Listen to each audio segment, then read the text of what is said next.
Sielskoffie uit die hart.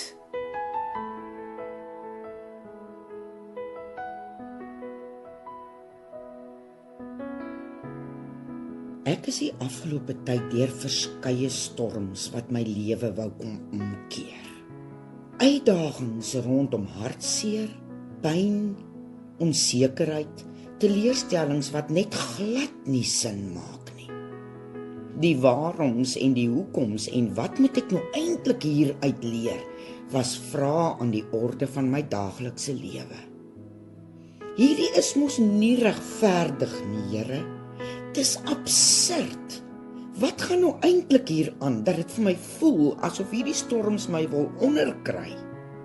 Dan sit ek by Jesus se voete en bly hoor ek die stemmetjie in my binneste wat sê: dankbaarheid, my kind. Dankbaarheid, Here? Hoe kan ek dankbaar wees vir hierdie storms? Dis fisies en geestelik en ek voel of ek verdrink. En dan is daar stilte, geen stem, en ek bly beleef die hartseer en pyn. Waar is U, Here? Ek weet nie meer wat om te doen nie. Ek is besig om uit mekaar uit te val. Ek ontvang 'n boodskapie op my foon van 'n vriendin oor dankbaarheid. In my stilte tyd lees ek 'n teksvers in die woord oor dankbaarheid. Ek loof en prys die Here met musiek en die eerste lied wat speel, gaan oor dankbaarheid. En ek ervaar in my gees dat dit die antwoord van God is op my storms. Ek begin navorsing doen. Ek lees geestelike artikels en verorber al die inligting rakende wat God sê oor dankbaarheid. Dit vul my gees. En ek kan letterlik voel hoe hierdie goddelike inligting my geestelik versterk. Ek kom tot die besef dat dankbaarheid 'n baie kragtige wapen is in hierdie stormagtige lewe waarin ons is, en dit bied soveel voordele. Dankbaarheid leer ons om nederig te bly, steeds meer te gee as te ontvang, die mooi in die lewe ekstra te waardeer en te besef dat ons niks uit onsself kan vermag nie. Dankbaarheid leer ons om te kan onderskei tussen reg en verkeerd en onsself oop te stel om geestelik te kan groei. Dit hou ons voete plat op hierdie aarde. Dit help ons om ander minder te oordeel en nie onsself meer waardevol as ander te ag nie.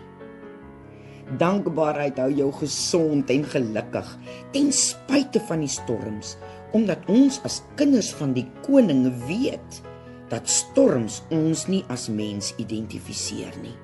Want God identifiseer ons as waardevol, meer as genoeg en volledig uitgerus om enige iets te kan hanteer.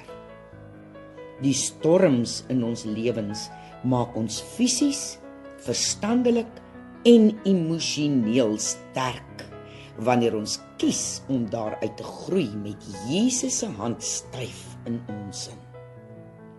Begin sien die uitdagings in jou lewe in 'n ander lig. Omarm die storms, want dis 'n geleentheid om die wêreld te wys wat God se koninkryk is. Al kry jy hoe swaar, bly uitreik na ander met liefde en omgee. Ons dien 'n regverdige God wat die mag het om alles in 'n oogwink ten goeie te verander. Hy wil net die beste hê vir my en vir jou. Maar hy weet ook dat ek en jy net leer wanneer ons prakties blootgestel word aan uitdagings. Want dis in hierdie swaar kry tye wat ons op ons knieë bly en besef dat ons so afhanklik is van sy grootheid. Terwyl ons hier is, sal ons altyd uitdagings en storms moet trotseer. So, kom ons leer hoe om dit te hanteer, soos Jesus dit gedoen het toe hy hier op aarde was, met dankbaarheid as wapen. Dankbaarheid help ons om positiewer te wees, goeie ondervindinge te geniet, ons gesondheid te verbeter, probleme te kan hanteer en sterk verhoudings met ander op te bou. Lief vir julle.